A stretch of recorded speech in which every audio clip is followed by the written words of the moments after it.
Welcome back to the Piping Pastor Theology Talks.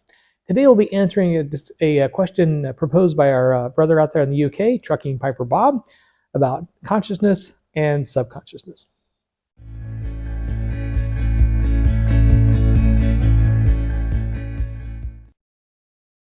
Well, today I'm happy to say we're starting to get some fall weather here in Maryland.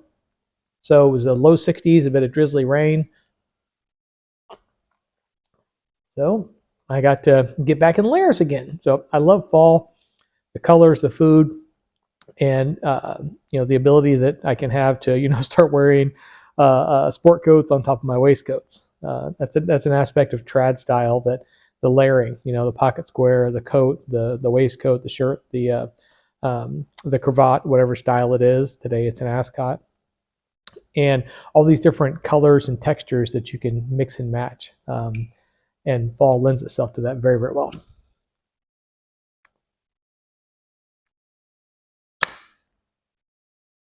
Today, in my Curtis Measham Church Warden, I am smoking some Bag In by the Country Squire. This is an American blend. It's Burley, Latakia, Turkish, and Virginia. I'm usually not a big fan of many Burleys.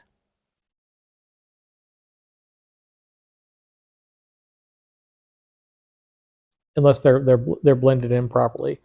I can do a straight Burley if it's aged and so forth, but sometimes they come off kind of harsh. And I like Orientals, but they have to be balanced really well for me. For my palate, if something's really Oriental forward and that's what it's going for, then fine. But when it's in a blend and it's a bit too in the front, then what is, to my mind, should be an additive, a condiment additive, takes the foreground, and it kind of fights. And I discussed this with Bijou. It ended up, I just want one or the other, right? If it's going to be Oriental forward, cool. Let me taste the Oriental. Don't have it be in a grappling match with the Burley.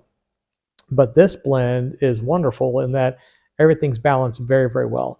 I have heard some scuttlebutt that the Country Squire was ending their series, their Lord of the Rings series, but I'm not for sure on that. And even if they do, they were wonderful, lovely tobaccos. But that's the blessing we have here in the United States, is we have so many boutique blenders who make so many different kinds of blends. If one stops, we can lament the loss, but then we can pick up another one and say, okay, this is great. It's not a blessing that our brothers and sisters over there in Europe enjoy. So sorry for rubbing that in. The good news is you can always import it, and I guess just pay £1,000 in taxes. That is kind of rough, but in any case, I'm going to enjoy my Lord of the Rings tobaccos that I have until they're gone, and then maybe have to move on to something else.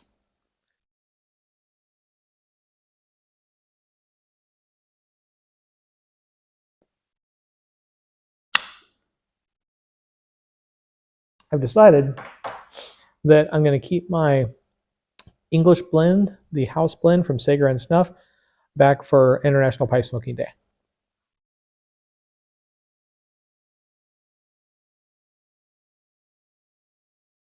I hadn't really thought about that previously, about engaging in that tradition, putting up one pipe and one tobacco away, a special one just for that one day to smoke.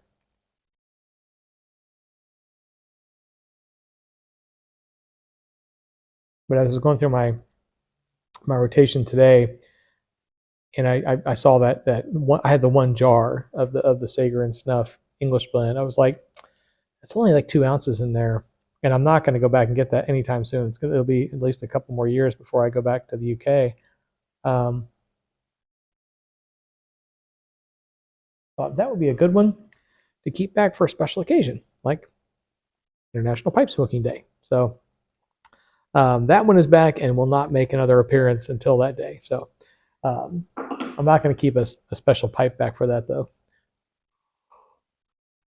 I do not have the expansive pipe collection that many of you do, so I pretty much use all of my pipes on a regular basis. yeah, if I find one or I get one, it's a special thing or something, maybe I'll send it back. But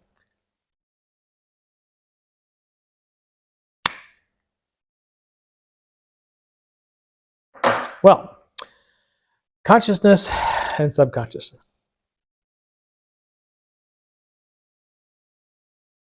Certainly asked for an easy one there, Bob.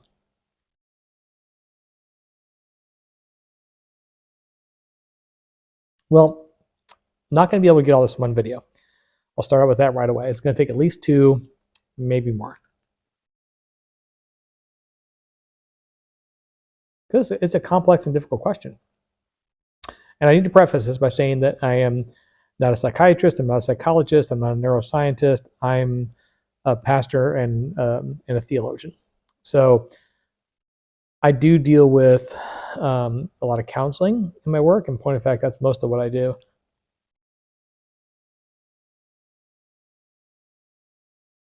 But my area of expertise, my area of research is not Freud and Jung. But I shall do my best. Now, we'll start with the subconscious.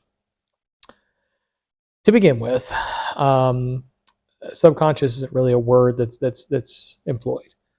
It's referred to as the unconscious mind. Now, in my opinion, that's just semantics. Freud started out calling it the subconscious and then moved to the unconscious because he thought the term subconscious would give people the idea that it was some kind of underlying consciousness, like it was either physically located underneath in some manner, which is one way to think about it. Or more likely that the idea that there is a subconscious, that it was a separate entity, that there was the conscious mind up here on top, and then in the basement there was this subconscious mind, and they were of 2 different things. So he started calling it the unconscious mind.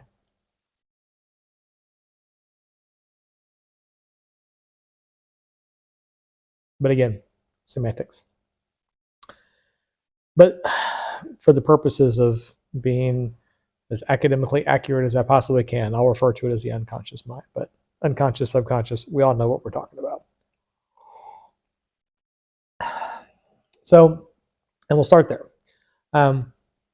There's 2 different ways to view this. There's more than 2 different ways to do it. But we're going to look at Freud and Jung mainly, and how that plays out from a theological perspective. Because again, that's my wheelhouse. So that's where I'm going with it. Freud had this idea that the human personality was divided into 3 parts: superego, ego, and id.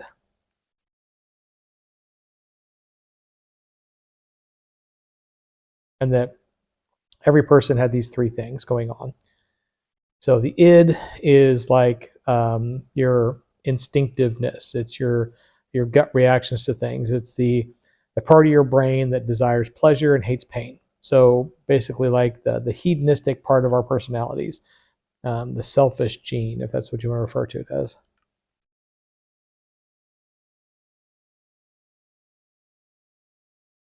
And then the superego is essentially our morality. It's our higher thoughts. It's the part of our brain driven by ethics and morals. So, you can think of the id as the devil on the shoulder and the superego as the angel on the shoulder. And then the ego is the thing in between, trying to make everybody play nice.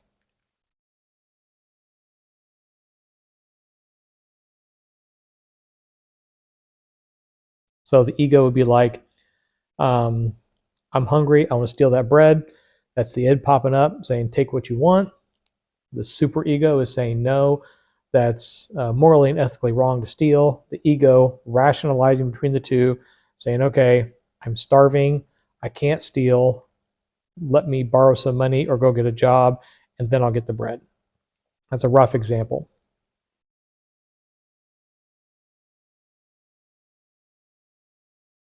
And for Freud, the id was located in the unconscious mind. Ego and superego had a little bit in there. So if you think of it in terms of like a graphic where you have like, conscious and subconscious, the id is all down here. The ego and superego are up here, but they're like, they've got a little bit of each one down here in the unconscious mind. So all three aspects are driven somewhat by the unconscious, but the id is located completely in the unconscious mind. Because our base desires, our base instincts. For Jung, this was the shadow. The shadow was basically kind of like the id, kind of like the hedonistic part of us. Some people would refer to it as the evil aspect of humans. Again, selfish base instinct.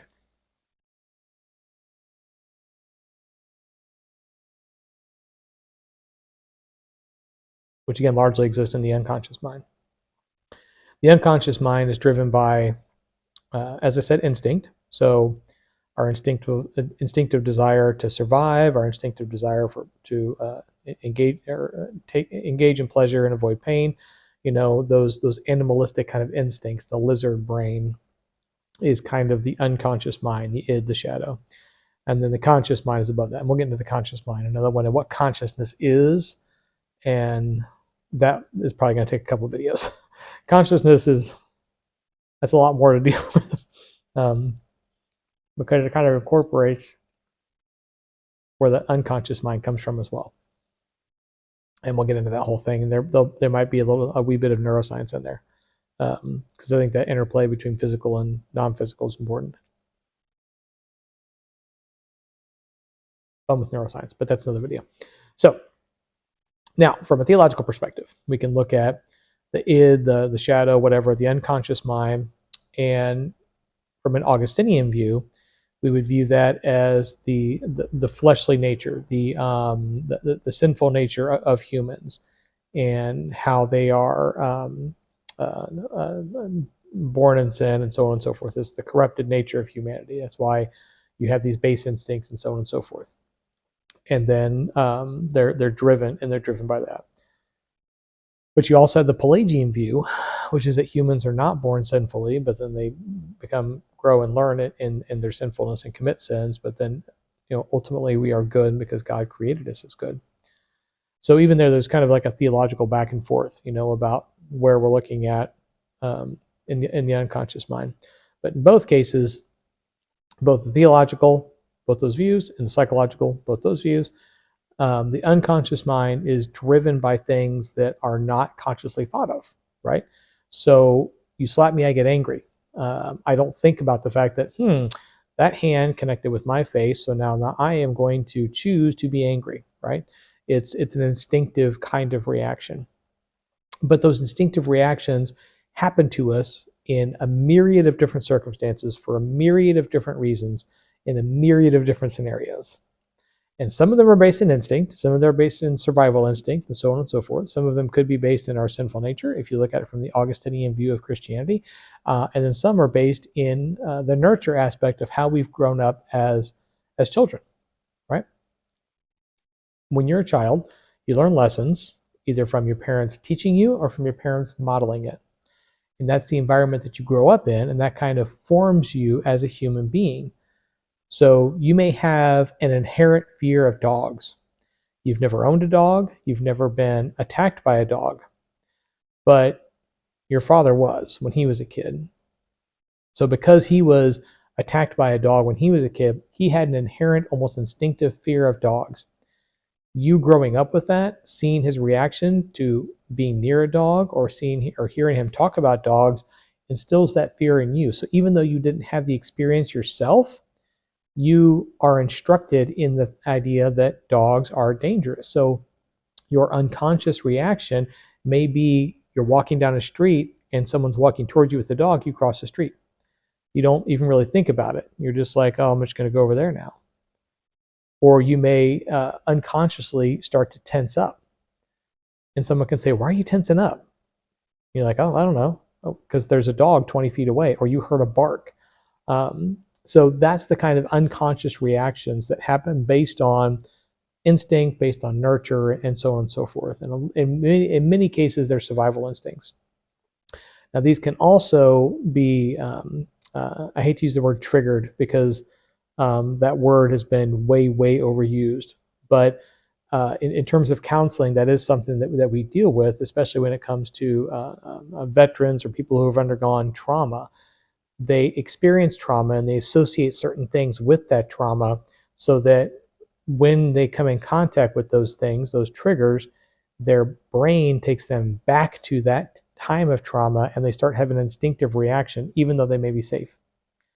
As an example, if you're working in a bomb disposal unit and the bomb disposal unit, you always cut the orange wire, or the orange wire indicates an explosive, or the orange wire indicates something is dangerous in the formation of that bomb.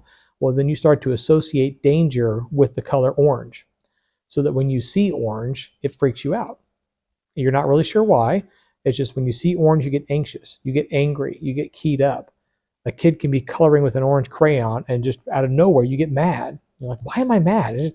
I was fine 5 minutes ago and I'm just mad all of a sudden. No, it's because you saw the color orange and your unconscious mind is throwing up the flag for danger. So you start to react in that way. Now, in the Christian community, and this video is getting super long, so I might stop it here and do another video. But in the Christian community, there's a particular way to deal with our inherent sinful nature or the unconscious mind. And I'm going to actually do that in another video. I'm just going to stop this, start another one, because if this ends up going like 20 minutes, it's going to be a lot to watch. So I will stop here, and then I'll do another video here in a second.